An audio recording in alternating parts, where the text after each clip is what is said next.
نبی کریم کی بھی ہے, وہی روش امیر المومنین کی بھی ہے. لہٰذا یہاں پر امیر المومنین مخاطب کرتے ہیں ان دو بیٹوں کو, لیکن دے رہے ہیں پوری امت کو. ٹھیک, فرمایا کیا, اوصیکما بتقوی اللہ, میری وصیت یہ ہے کہ تقوی الہی اختیار کرو. وَإِن لَا تَبْغِيَ الدُّنْيَا وَإِن بَغَتْكُمَا, دنیا کی طرف نہ جانا, دنیا کی طرف مائل نہ ہونا, چاہے پوری دنیا تمہاری طرف مائل ہو, ساری دنیا تمہاری طرف آ جائے, تم دنیا کی طرف نہ جاؤ.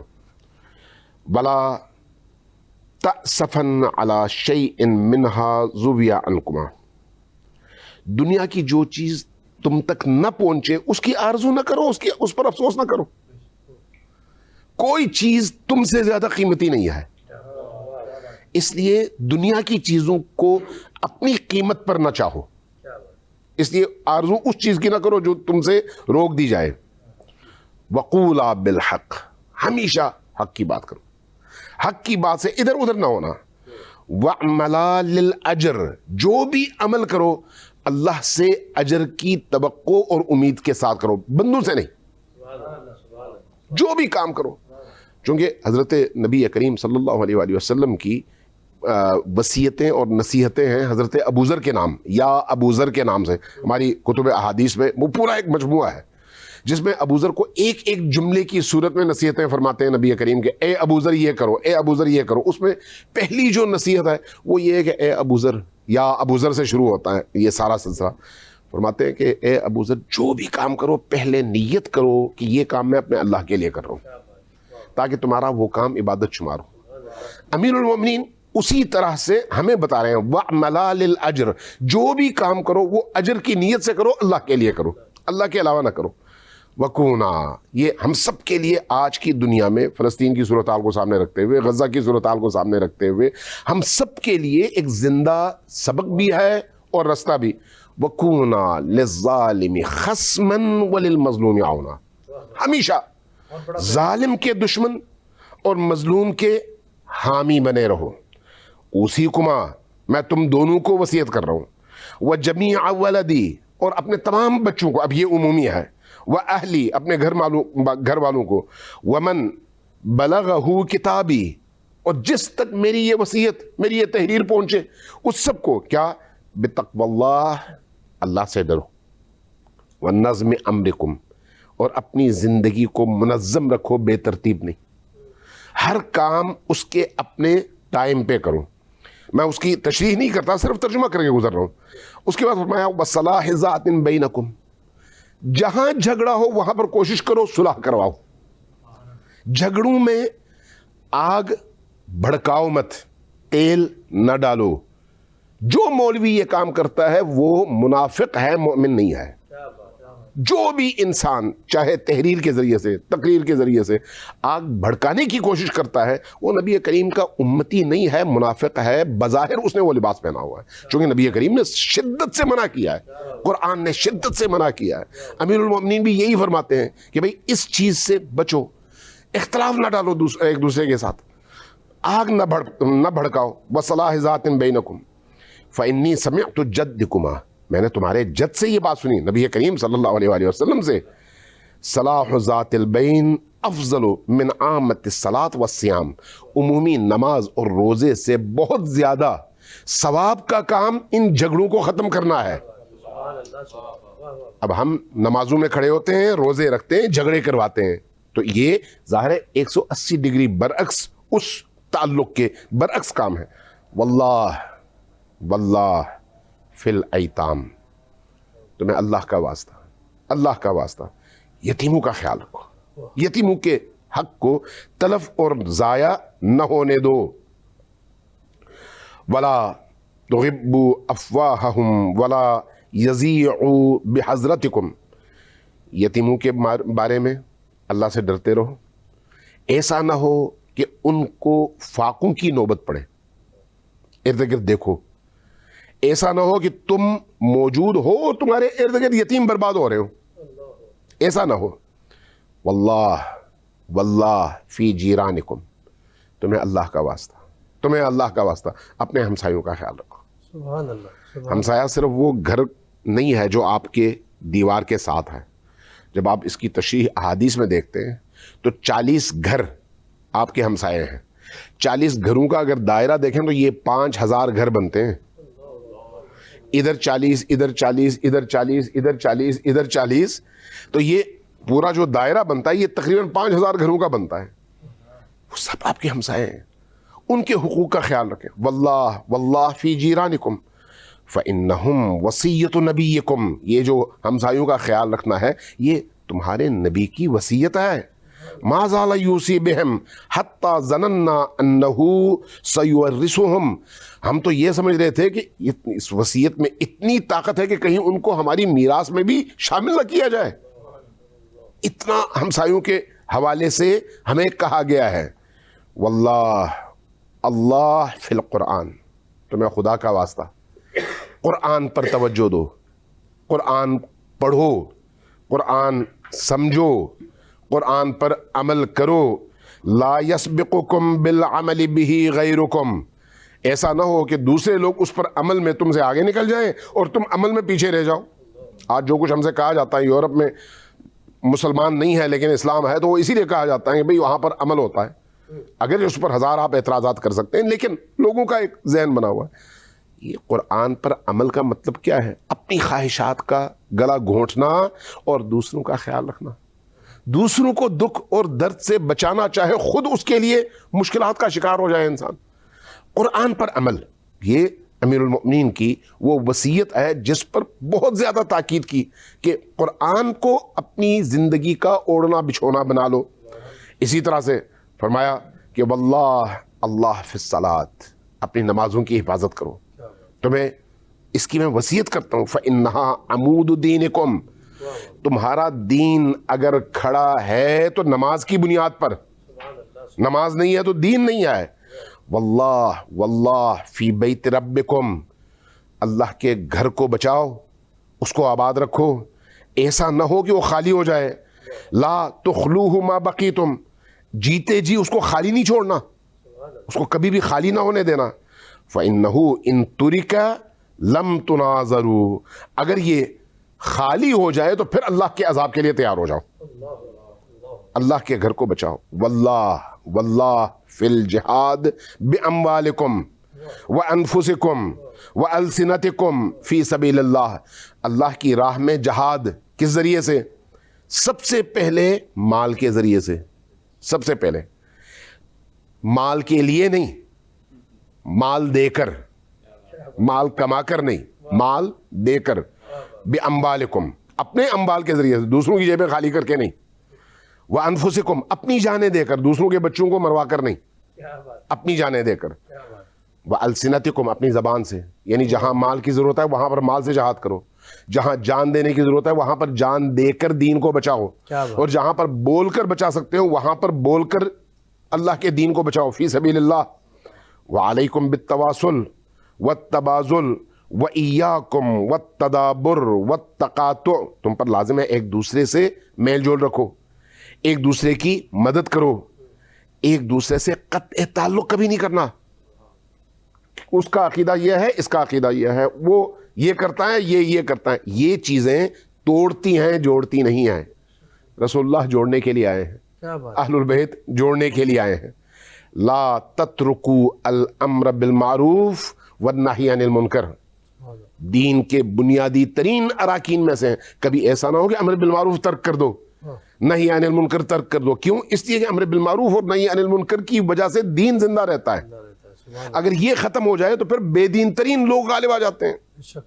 فرمایا لا تترکوا الامر بالمعروف والنہی عن المنکر فیولی علیکم شرارکم, اگر ایسا نہ ہو تو پھر تمہارے معاشرے کے شریر, بدماش, بد کردار, کرپٹ, بے ایمان, اہل نفاق لوگ غالب ہوں گے, اور جو مسلمان مومن اور نمازی پرہیزگار ہیں وہ روتے رہیں گے کہ ہم پر کس طرح کے لوگ مسلط ہوئے ہیں, جو آج آپ کو پاکستان میں نظر آ رہا ہے. ٹھیک ہے, یہ حدیث ہے.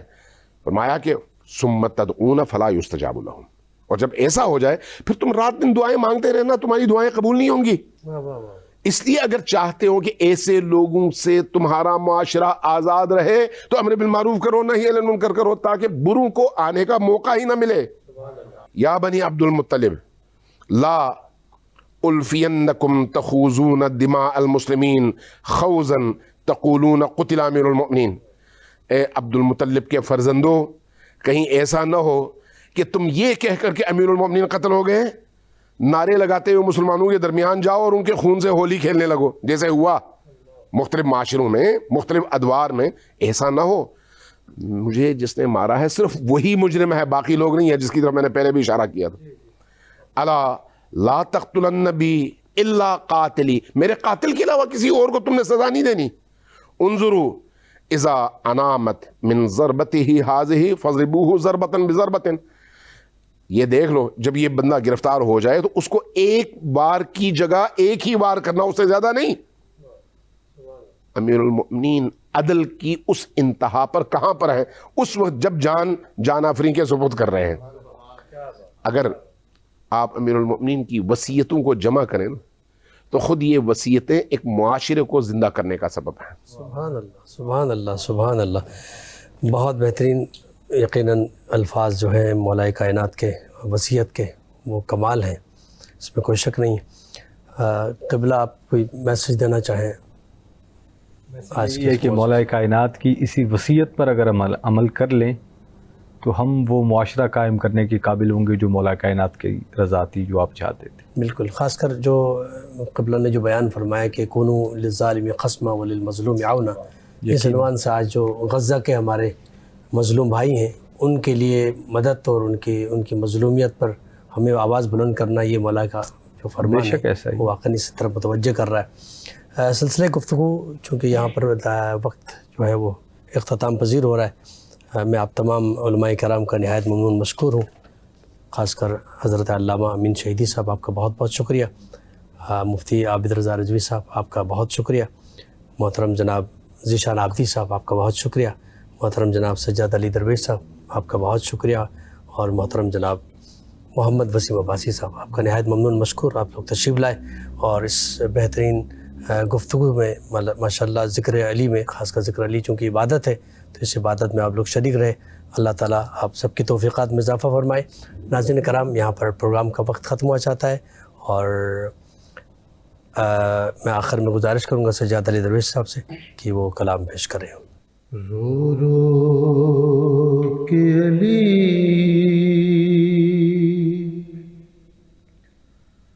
کیوں لیتے ہیں زینب کا نام مسلح پہ، رو رو کے علی کیوں لیتے ہیں زینب کا نام مسلح پر؟ کیا یاد علی کو آیا ہے بازار شام مسلح پر؟ رو رو کے علی کیوں لیتے ہیں زینب کا نام مسلح پر؟ ارے خون جاری تھا، خون جاری تھا زخمی سر سے، روتے تھے نمازی صف میں کھڑے. ارے خون جاری تھا زخمی سر سے، روتے تھے نمازی صف میں کھڑے. اور کس طرح حسن نے رو رو کر کی فجر تمام مصلی پر رو رو کے علی اور کیا ماں کی طرح لینے تم کو مسجد میں چلی آئی زینب ہے کیا ماں کی طرح لینے تم کو مسجد میں چلی آئی زینب ارے بابا کو جا کے دو فضا میرا پیغام مصلی پر رو رو کے علی اور زخمی پہلو جب یاد آیا زخمی پیشانی بھول گیا ارے زخمی پہلو جب یاد آیا زخمی پیشانی بھول گیا ارے زہرا کی مصیبت پر رویا اور زہرا کی مصیبت پر رویا مظلوم امام مصلی پر رو رو